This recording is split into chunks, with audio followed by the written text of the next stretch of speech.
Hello plus one commerce. Students, in the last video we have done the meaning of economic activities and non-economic activities. ठीक है? So now we will discuss about the type of economic activities. So economic activities are divided into three parts: business, profession and employment. ठीक है? First है concept of business. So in business,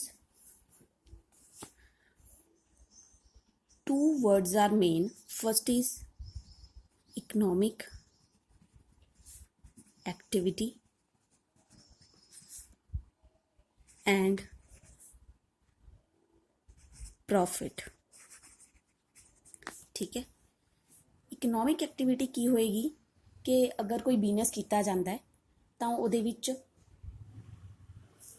production of factors ਨੂੰ ਲਗਾ ਕੇ means land labour capital ਵਗੈਰਾ use ਕਰਕੇ ਅਸੀਂ business ਨੂੰ start ਕਰਦੇ ਹਾਂ। ਠੀਕ ਹੈ, ਇੱਕ ਇਕਨੋਮਿਕ ਐਕਟੀਵਿਟੀ ਹੁੰਦੀ ਹੈ। ਇਕਨੋਮਿਕ ਐਕਟੀਵਿਟੀ ਦੇ ਨਾਲ ਅਸੀਂ ਕੀ ਕਰਦੇ ਹਾਂ ਕਿ ਜੋ ਗੁੱਡਸ ਨੇ ਉਹ ਪ੍ਰੋਡਿਊਸ ਕੀਤੀਆਂ ਜਾਂਦੀਆਂ ਨੇ। ਠੀਕ ਹੈ, ਬਿਜ਼ਨਸ ਦੇ ਵਿੱਚ ਲਗਾਈਆਂ ਜਾਂਦੀਆਂ ਨੇ ਕਿ ਅਸੀਂ ਕੋਈ ਬਿਜ਼ਨਸ ਸਟਾਰਟ ਕਰ ਰਹੇ ਹਾਂ ਔਰ ਉਸ ਤੋਂ ਬਾਅਦ ਕੀ ਹੁੰਦਾ ਹੈ ਕਿ ਉਸ ਪ੍ਰੋਡਕਟ ਨੂੰ ਸੇਲ ਕਰਨ ਤੋਂ ਬਾਅਦ ਸਾਨੂੰ ਜੋ ਮਿਲਦਾ ਹੈ ਦੈਟ ਇਜ਼ ਪ੍ਰੋਫਿਟ। ਠੀਕ ਹੈ, ਸੋ ਬਿਜ਼ਨਸ ਦੇ ਵਿੱਚ ਦੋ ਮੇਨ ਵਰਡ ਆਉਂਦੇ ਹੈ ਦੈਟ ਇਜ਼ ਇਕਨੋਮਿਕ ਐਕਟੀਵਿਟੀ ਕਿ ਅਗਰ ਕੋਈ ਇਕਨੋਮਿਕ ਐਕਟੀਵਿਟੀ ਹੋਏਗੀ ਤਾਂ ਹੀ ਕੋਈ ਬਿਜ਼ਨਸ ਰਨ ਅਪ ਹੋਏਗਾ, ਐਂਡ ਸੈਕਿੰਡ ਹੈ ਪ੍ਰੋਫਿਟ। ਹਰ ਇੱਕ ਬਿਜ਼ਨਸਮੈਨ ਦਾ ਜੋ ਮੇਨ ਏਮ ਹੀ ਹੁੰਦਾ ਹੈ ਪ੍ਰੋਫਿਟ ਲੈਣਾ। ਠੀਕ ਹੈ, ਸੋ ਇਹ ਦੋ ਮੇਨ ਜੋ ਵਰਡ ਨੇ ਜੋ ਬਿਜ਼ਨਸ ਦੇ ਵਿੱਚ ਆਉਣਗੇ। The term business means busyness or a state of being busy. ठीक है, a person may be busy in playing computer games or watching TV. However, in such a case, he will not be doing any business or economic element. ठीक है, ਇਹਦੇ ਵਿੱਚ ਕੋਈ ਵੀ ਉਹਦੀ economic activities ਨਹੀਂ ਹੈ।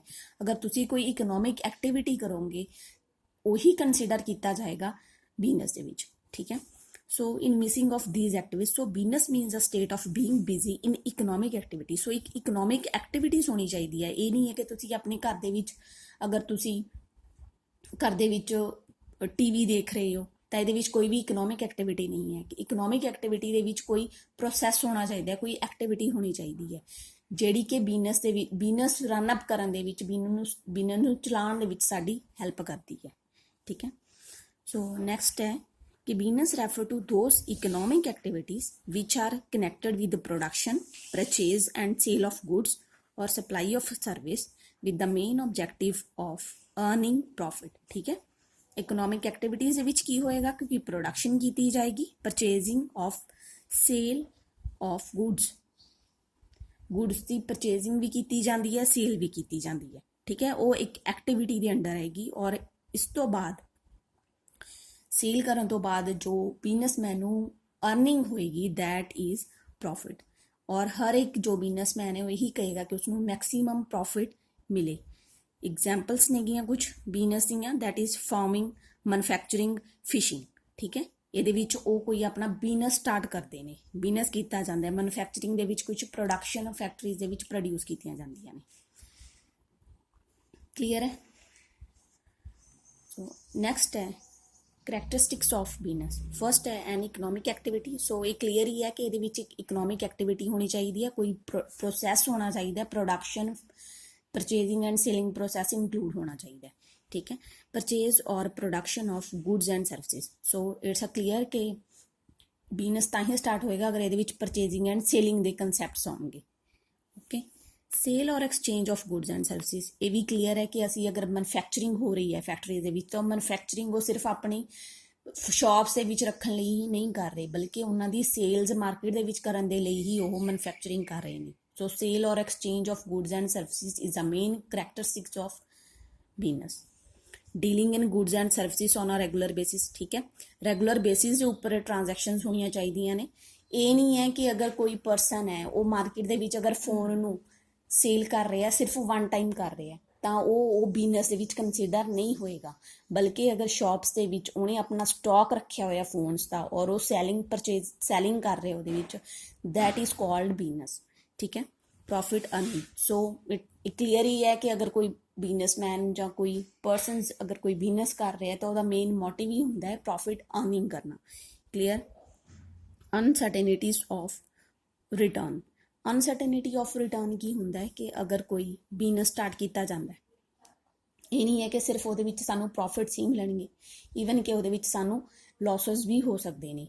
ਠੀਕ ਹੈ, ਉਹ ਲੌਸਸ ਜੋ ਹੁੰਦੇ ਨੇ ਇਹ ਹੋ ਸਕਦਾ ਹੈ ਕਿ ਸਾਡਾ ਜੋ ਸਟਾਕ ਹੈ ਉਹ ਸੇਲ ਨਾ ਹੋਏ, ਸਾਡੇ ਜੋ ਫੁੱਲ ਸਟਾਕ ਅਗਰ 10 ਫੋਨਸ ਨੇ ਉਹ ਸਾਡੇ 10 ਦੇ 10 ਸਟਾਕ ਨਾ ਸੇਲ ਹੋਏ, ਉਹਦੇ ਵਿੱਚੋਂ ਸਿਰਫ 6 ਹੋਣ, 4 ਸਾਡੀ ਸ਼ਾਪਸ ਦੇ ਵਿੱਚ ਪਏ ਹੋਣ। ਇਹ ਵੀ ਹੋ ਸਕਦਾ ਹੈ ਕਿ ਕੁਝ ਚੋਰੀ ਵਗੈਰਾ ਵੀ ਹੋ ਸਕਦੀ ਹੈ। ਠੀਕ ਹੈ, ਸ਼ਾਪਸ ਦੇ ਵਿੱਚ। ਸੋ ਇੱਕ ਅਨਸਰਟਨਿਟੀ ਰਹਿੰਦੀ ਹੈ। ਇਹ ਨਹੀਂ ਹੈ ਕਿ ਸਿਰਫ ਪ੍ਰੋਫਿਟ ਹੀ ਬਿਜ਼ਨਸ ਦੇ ਵਿੱਚ ਹੋਣਗੇ, ਪ੍ਰੋਫਿਟ ਦੇ ਵਿੱਚ ਲੌਸਸ ਦੀ ਪੋਸਿਬਿਲਿਟੀ ਵੀ ਹੈ। ਠੀਕ ਹੈ, now 7th point is element of risk. So ਇਹ ਕਲੀਅਰ ਹੀ ਹੈ ਕਿ ਰਿਸਕ, ਅਨਸਰਟਨਿਟੀਜ਼ ਹੋਏਗੀ ਤਾਂ ਰਿਸਕ ਵੀ ਓਬਵੀਅਸ ਹੋਏਗਾ। ਰਿਸਕ ਕੀ ਹੋ ਸਕਦਾ ਹੈ? ਠੀਕ ਹੈ, ਕੁਛ ਚੇਂਜਸ ਹੋ ਸਕਦੇ ਨੇ ਕੰਜ਼ਿਊਮਰਸ ਦੇ ਟੇਸਟ ਦੇ ਵਿੱਚ, ਫੈਸ਼ਨ ਦੇ ਵਿੱਚ। ਅਗਰ ਉਹਨਾਂ ਦੇ ਫੈਸ਼ਨ ਟੇਸਟ ਹੀ ਚੇਂਜ ਹੋ ਗਿਆ ਤਾਂ ਸਾਡੇ ਕੋਲ ਜੋ ਸਟਾਕ ਪਏ ਹੈ, ਅਗਰ ਉਹਨਾਂ ਨੂੰ ਉਹ ਲਾਈਕ ਨਹੀਂ ਕਰਦੇ ਤਾਂ ਸਾਡਾ ਉਹ ਸੇਲ ਨਹੀਂ ਹੋਏਗਾ। ਠੀਕ ਹੈ, ਕੁਝ ਅਗਰ ਸਟ੍ਰਾਈਕਸ ਹੋ ਜਾਂਦੀਆਂ ਨੇ, competitions, fire, theft, these are the risk in business। ठीक है, every business in the world involves some degrees of risk। no business can all together do away with risk। so कोई भी रिस्क तो बिना नहीं चल सकता। अगर प्रॉफिट हुंदा है तो रिस्क भी नाल ही बिजनेस दे चलदा है। ठीक है, क्लियर। नैक्सट कंसैप्ट है concept of profession.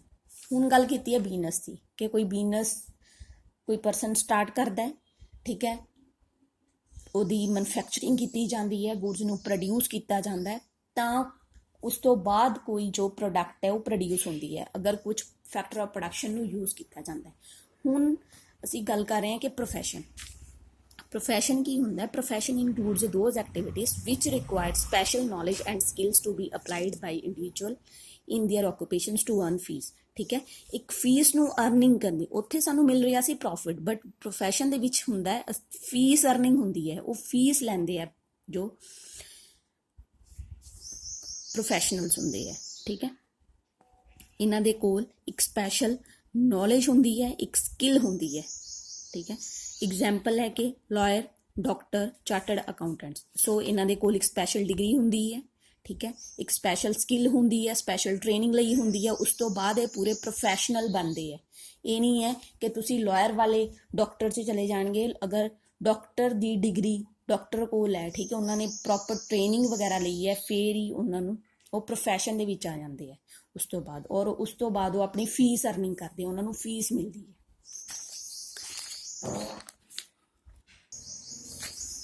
well defined body of knowledge। so every profession has a systematic body of knowledge which can be learned through instruction। ठीक है, instruction ਦੇ through ਇੱਕ proper principles ਦੇ according, rules ਦੇ according ਉਹਨਾਂ ਨੂੰ ਇੱਕ proper knowledge ਲੈਣੀ ਪੈਂਦੀ ਹੈ। ਠੀਕ ਹੈ, restricted entry। every profession restricts the entry on the basis of examinations or education। an individual can enter a profession like doctor or lawyer only after acquiring knowledge and skill through formal education and training। ठीक है, ਇੱਕ ਪੂਰੀ proper education, skill ਔਰ knowledge ਲੈਣ ਤੋਂ ਬਾਅਦ ਹੀ ਆਪਣੀ ਉਹ ਇੱਕ ਉਸ ਤੋਂ ਬਾਅਦ ਹੀ ਉਹ ਇੱਕ ਪ੍ਰੋਫੈਸ਼ਨ ਦੇ ਵਿੱਚ ਆਣਗੇ। Professional associations. ਸੋ ਇੱਕ ਪ੍ਰੋਪਰ ਐਸੋਸੀਏਸ਼ਨਸ ਬਣਦੀਆਂ ਨੇ ਜਿਨ੍ਹਾਂ ਦੇ ਅਕੋਰਡਿੰਗ ਉਹਨਾਂ ਨੂੰ ਪ੍ਰੋਪਰ ਟ੍ਰੇਨਿੰਗ ਦਿੱਤੀ ਜਾਂਦੀ ਹੈ। ਠੀਕ ਹੈ, ਉਸ ਤੋਂ ਬਾਅਦ ਹੀ ਉਹ ਇੱਕ ਆਪਣੇ ਪ੍ਰੋਫੈਸ਼ਨ ਦੇ ਵਿੱਚ ਕੰਸੀਡਰ ਕੀਤੇ ਜਾਣਗੇ। Code of conduct. So restrict code of conduct exists in every profession। members of a profession are required to follow the code sincerely and honesty। ठीक है, ਇੱਕ ਪ੍ਰੋਪਰ ਸਿੰਸੀਅਰ ਔਰ ਹੋਨੈਸਟੀ ਦੇ ਅਕੋਰਡਿੰਗ ਉਹਨਾਂ ਨੇ ਇੱਕ ਕੋਡ ਆਫ ਕੰਡਕਟ ਦੇ according ਉਹਨਾਂ ਨੇ ਇੱਕ ਆਪਣੇ ਪ੍ਰੋਫੈਸ਼ਨ ਦੇ ਵਿੱਚ ਉਹਨਾਂ ਨੇ ਆਉਣਾ ਹੁੰਦਾ। Service motive. ਸੋ ਉਹਨਾਂ ਦਾ ਮੇਨ ਮੋਟਿਵ ਕੀ ਹੁੰਦਾ? Service.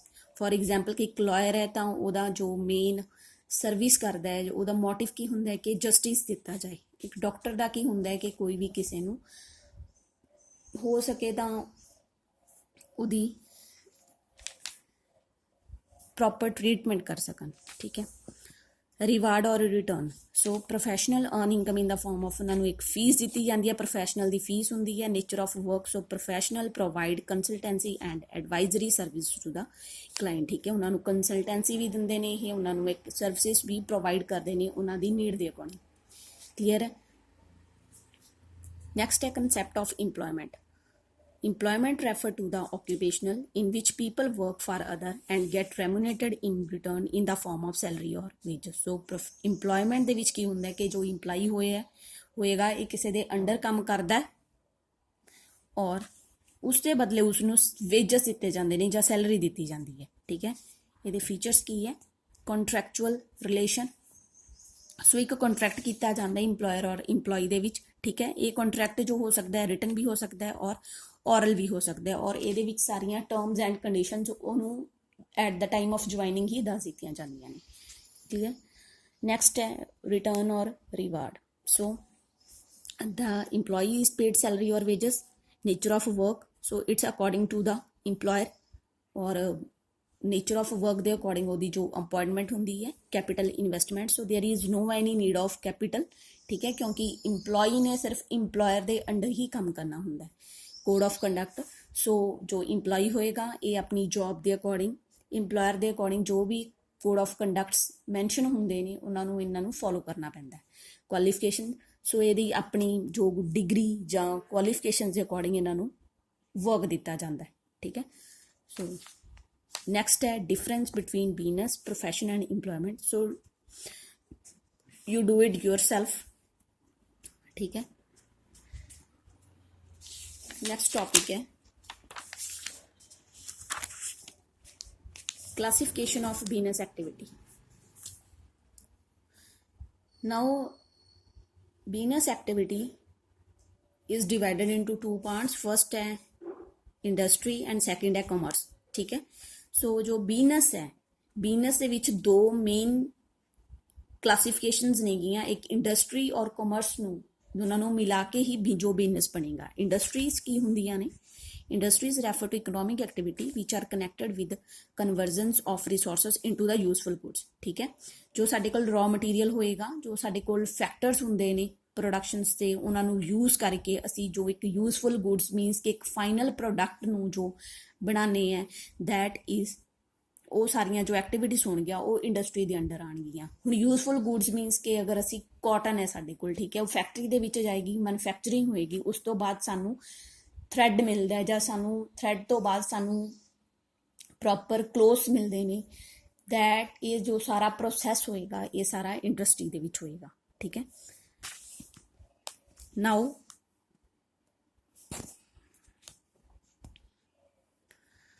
goods produced by industry may be consumer goods or producer goods. So consumer goods, these goods are made by the directly consumptions by the consumers like shoes, clothes, TV.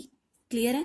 जो ਅਸੀਂ direct consume कर लेने हैं। And the producer goods are those goods which are used in the production of goods. Example steel, machinery, factory, building. ठीक है, ਇਹ producers ਇਹ production ਦੇ process ਦੇ ਵਿੱਚ ਸਾਡੀ help ਕਰਦੀਆਂ ਨੇ। Next है industrial activities lead to the production of a variety of goods and various purposes। ठीक है, and these are divided into three broad categories। so ਹੁਣ industry ਨੂੰ ਉਹਨਾਂ ਨੇ divide ਕੀਤਾ ਹੈ। very simple, ਕੁਝ tough ਨਹੀਂ ਹੈ ਇਹਦੇ ਵਿੱਚ।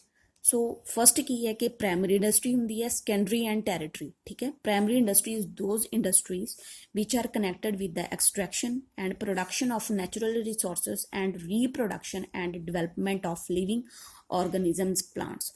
ठीक है, सो फस्ट ਇਹਦੇ ਵਿੱਚ ਉਹਨਾਂ ਨੇ ਐਕਸਟ੍ਰੈਕਟਿਵ ਇੰਡਸਟਰੀ ਦੱਸਿਆ ਕਿ it includes all those industries which are engaged in raising products from the natural sources like the soil, air, water. ਇਹਨਾਂ ਤੋਂ ਜੋ ਅਸੀਂ ਨੈਚੁਰਲ ਰਿਸੋਰਸਿਸ ਤੋਂ ਜੋ ਨੂੰ ਯੂਜ਼ ਕਰਕੇ ਜੋ ਸਾਡੇ ਕੋਲ ਪ੍ਰੋਡਕਟਸ ਬਣਦੀਆਂ ਨੇ ਉਹ ਐਕਸਟ੍ਰੈਕਟਿਵ ਇੰਡਸਟਰੀ ਦੇ ਵਿੱਚ ਇਨਕਲੂਡ ਹੋਣਗੀਆਂ। ਠੀਕ ਹੈ, ਸੋ ਇਹਦੇ ਵਿੱਚ ਅਸੀਂ ਰॉ ਮਟੀਰੀਅਲ ਨੂੰ ਯੂਜ਼ ਕੀਤਾ ਜਾਂਦਾ ਹੈ। ਇਹਨਾਂ ਨੇ ਇਹਦੀ important extractive industry include farming, mining, lumbering, hunting and fishing जो operations that comes under in extractive industry। ठीक,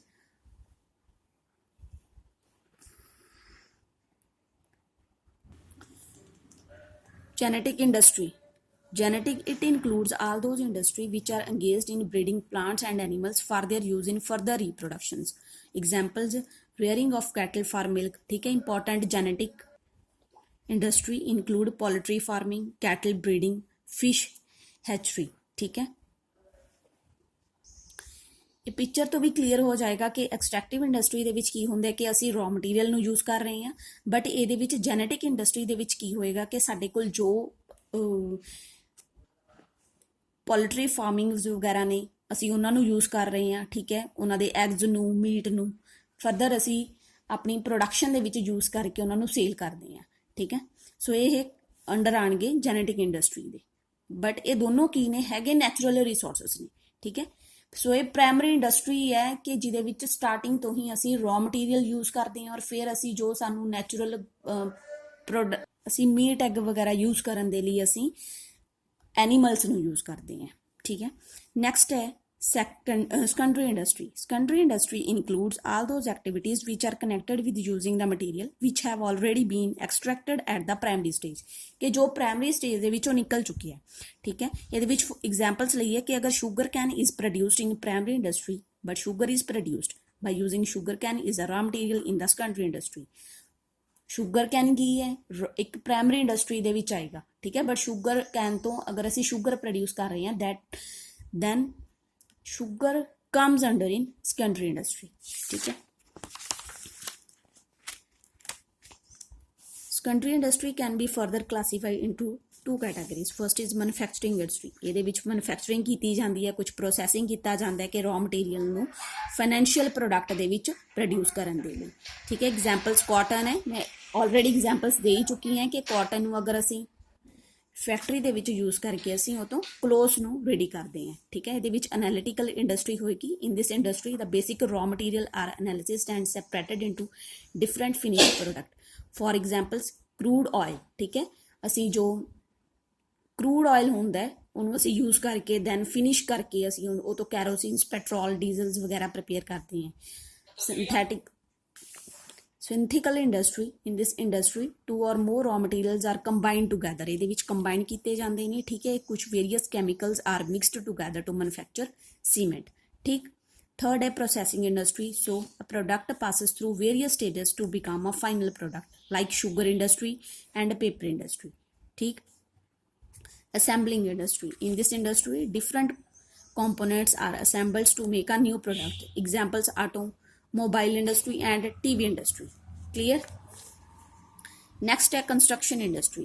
So it includes all those activities which are engaged in the constructions activity. Example industry involved in constructions of building, dam, bridge, roads, ठीक है। ये सारे construction industry ਦੇ ਵਿੱਚ ਆਉਣਗੇ ਜਿੱਥੇ ਕੁਝ construction ਹੁੰਦੀ ਹੈ, ਠੀਕ। Next part is the territory industry. So territory industry includes all those activities which are concerned with providing support services to the primary and secondary industry. ਇਹ ਸਿਰਫ ਸਰਵਿਸਿਜ਼ ਪ੍ਰੋਵਾਈਡ ਕਰਦਾ ਹੈ, ਕਿਹਨਾਂ ਨੂੰ ਪ੍ਰੋਵਾਈਡ ਕਰਦਾ ਹੈ, ਇੱਕ ਪ੍ਰਾਇਮਰੀ ਇੰਡਸਟਰੀ ਨੂੰ, ਇੱਕ ਸੈਕੰਡਰੀ ਇੰਡਸਟਰੀ ਨੂੰ, ਠੀਕ ਹੈ। ਕਿਸ ਤਰ੍ਹਾਂ ਦੀਆਂ ਸਰਵਿਸਿਜ਼ ਹੁੰਦੀਆਂ ਨੇ, ਟਰਾਂਸਪੋਰਟੇਸ਼ਨ ਦੀ ਹੁੰਦੀ ਹੈ, banking, insurance, warehousing, communications, ਇਹ ਸਾਰੀਆਂ ਸਰਵਿਸਿਜ਼ ਜੋ ਆਉਣਗੀਆਂ it comes under in tertiary industry, ਤਾਂ ਕਿ ਫਰਦਰੀ ਜੋ ਮਟੀਰੀਅਲ ਹੈ ਉਹ ਮੂਵ ਕੀਤਾ ਜਾਏ ਇੱਕ ਪਲੇਸ ਤੋਂ ਦੂਸਰੀ ਪਲੇਸ 'ਤੇ ਈਜ਼ਲੀ ਜਿਹੜਾ ਹੈ ਸੈਲਿੰਗ ਹੋ ਸਕੇ, ਮੂਵਮੈਂਟ ਹੋ ਸਕੇ material the, clear. So it's ਆ types of industry. Now the next topic is commerce and it's very important topic. What is commerce? ठीक है, commerce is a wide term consisting of all those activities which are necessary for sale, transfer or exchange of goods and services. Clear है कि ਇਹਦੇ ਵਿੱਚ selling ਹੁੰਦੀ ਹੈ, purchasing ਹੁੰਦੀ ਹੈ, transfer and exchange of goods and services ਕੀਤੀਆਂ ਜਾਂਦੀਆਂ ਨੇ, and it's comes under in commerce. It provides a necessary link between the producer and the consumer. कुछ 3 points ne. Consumer basically aims to ensure supply of goods at the right place, in the right quantity and the right time, clear। In the way commerce ensure free and smooth exchange by removing various hindrance or obstacles in the way of exchange. ਇਹਦੇ ਵਿੱਚ ਇਹ remove ਕੀਤਾ ਜਾਂਦਾ ਹੈ, ਇਹ ਕੱਟ ਕੀਤਾ ਜਾਂਦਾ ਹੈ ਕਿ ਕਸਟਮਰ ਨੂੰ ਜੋ ਉਹਦੇ ਵਿੱਚ ਜੋ ਪ੍ਰੋਬਲਮਸ ਹੁੰਦੀਆਂ ਨੇ ਉਹ ਨਾ ਆਉਣ, ਠੀਕ ਹੈ। ਕੁਝ ਹਿੰਡਰੈਂਸ ਹੁੰਦੇ ਨੇ ਪ੍ਰੋਬਲਮਸ, ਸੋ ਪ੍ਰੋਬਲਮਸ ਹੋ ਕਿਹੜੀਆਂ ਸਕਦੀਆਂ ਨੇ, that is be in the respect of persons, place, time, risk, finance and information. These are the hindrance comes under in commerce. So ਇਹਨਾਂ ਨੂੰ ਰਿਮੂਵ ਕਰਨ ਦੇ ਲਈ ਅਸੀਂ ਕਾਮਰਸ ਨੂੰ ਯੂਜ਼ ਕਰਦੇ ਹਾਂ, ਠੀਕ ਹੈ। ਨੈਕਸਟ ਹੈ ਰੋਲ ਔਰ functions of commerce. It's a very important. First role ਹੈ ਔਰ ਫੰਕਸ਼ਨਸ ਹੈ ਹਿੰਡਰੈਂਸ ਆਫ ਪਰਸਨਸ। ਇਹਦੇ ਵਿੱਚ ਕੀ ਹੁੰਦਾ ਹੈ ਕਿ ਪਰਸਨਸ ਟੂ ਪਰਸਨਸ ਦੇ ਲਿੰਕ ਨੂੰ ਇਨਕਰੀਜ਼ ਕੀਤਾ ਜਾਂਦਾ ਹੈ ਤਾਂ ਕਿ ਉਹਦਾ ਜਿਹੜਾ ਮਟੀਰੀਅਲ ਹੈ ਈਜ਼ੀਲੀ ਸੇਲ ਹੋ ਸਕੇ। ਠੀਕ ਹੈ, commerce removes the hindrance through trade and trade provides a organising marketing with the buyer and the sellers. ਇੱਕ ਮਾਰਕੀਟ ਨੂੰ ਵੀ ਇਹ ਇਨਕਰੀਜ਼ ਕਰਦਾ ਹੈ। Hindrance of place, so place ਦੀ ਅਸੀਂ ਪ੍ਰੋਬਲਮ ਹੈ ਉਹਨੂੰ ਰਿਮੂਵ ਕੀਤਾ ਜਾਂਦਾ ਹੈ, ਟਰਾਂਸਪੋਰਟੇਸ਼ਨ ਦੇ ਥਰੂ ਈਜ਼ੀਲੀ ਗੁੱਡਸ ਨੂੰ ਅਵੇਲੇਬਲ ਕਰਵਾਇਆ ਜਾਂਦਾ ਹੈ। ਠੀਕ ਹੈ, ਹਿੰਡਰੈਂਸ ਆਫ ਟਾਈਮ ਦੀ ਇਹਦੇ ਵਿੱਚ ਕੋਈ ਸ਼ਾਰਟੇਜ ਨਹੀਂ ਹੁੰਦੀ। ਵੇਅਰ ਹਾਊਸਿੰਗ ਹੁੰਦੇ ਨੇ ਤਾਂ ਕਿ ਜੋ ਮਟੀਰੀਅਲ ਹੈ ਈਜ਼ੀਲੀ ਉਹਨਾਂ ਨੂੰ ਸਟੋਰ ਕੀਤਾ ਜਾਏ, ਈਜ਼ੀਲੀ ਪ੍ਰੋਵਾਈਡ ਕਰਵਾਇਆ ਜਾਏ। ਹਿੰਡਰੈਂਸ ਆਫ ਰਿਸਕ, ਕੋਈ ਰਿਸਕ ਉਹਨਾਂ ਨੂੰ ਜ਼ਿਆਦਾ ਬੀਅਰ ਨਾ ਕਰਨਾ ਪਏ, ਜਿਹਦੇ ਨਾਲ ਕਿ ਇੰਸ਼ੋਰੈਂਸ ਕਰਵਾਇਆ ਜਾਂਦਾ ਹੈ ਤਾਂ ਕਿ ਉਹਨਾਂ ਦੇ ਰਿਸਕ ਨੂੰ ਕਵਰ ਕੀਤਾ ਜਾਏ। ਹਿੰਡਰੈਂਸ ਆਫ ਫਾਈਨਾਂਸ, ਸੋ ਇੱਕ ਫਾਈਨਾਂਸ ਹੈ ਤਾਂ ਕਿ ਉਹਨਾਂ ਨੂੰ ਪ੍ਰੋਵਾਈਡ ਹੋ ਸਕੇ ਬੈਂਕਿੰਗ ਦੀ ਫੈਸਿਲਿਟੀਜ਼, ਫਾਈਨਾਂਸਿੰਗ, ਬੈਂਕਿੰਗ ਈਜ਼ੀਲੀ ਉਹਨਾਂ ਨੂੰ ਲੋਨ ਹੈ ਜਿਹੜੇ ਈਜ਼ੀਲੀ ਮਿਲ ਜਾਣ, ਉਹਨਾਂ ਨੂੰ ਕੋਈ ਪ੍ਰੋਬਲਮ ਫੇਸ ਨਾ ਕਰਨੀ ਪਏ। ਹਿੰਡਰੈਂਸ ਆਫ ਇਨਫੋਰਮੇਸ਼ਨ, ਠੀਕ ਹੈ, ਸੋ ਉਹਨਾਂ ਨੂੰ ਮਾਰਕੀਟ ਦੇ ਅਕੋਰਡਿੰਗ, ਕਸਟਮਰ ਦੀ ਟੇਸਟ ਦੇ ਅਕੋਰਡਿੰਗ, ਉਹਨਾਂ ਦੀ ਨੀਡ ਹੈ ਉਹਦੇ ਅਕੋਰਡਿੰਗ ਸਾਰੀ ਮਾਰਕੀਟ ਦੇ ਵਿੱਚ ਇਨਫੋਰਮੇਸ਼ਨ ਜੋ ਪ੍ਰੋਡਿਊਸਰ ਹੈ, ਮੈਨੂਫੈਕਚਰ ਹੈ, ਉਹਨਾਂ ਨੂੰ ਦਿੱਤੀ ਜਾਏ ਤਾਂ ਕਿ ਈਜ਼ੀਲੀ ਔਰ ਕਸਟਮਰ ਦੇ ਅਕੋਰਡਿੰਗ ਉਹ ਜਿਹੜੇ ਨੇ ਪ੍ਰੋਡਕਟ ਨੂੰ ਮੈਨੂਫੈਕਚਰ ਕਰ ਸਕਣ ਔਰ ਈਜ਼ੀਲੀ ਮਾਰਕੀਟ ਦੇ ਵਿੱਚ ਉਹ ਚੀਜ਼ ਸੇਲ ਹੋ ਸਕੇ। ਕਲੀਅਰ ਹੈ ਸਟੂਡੈਂਟਸ?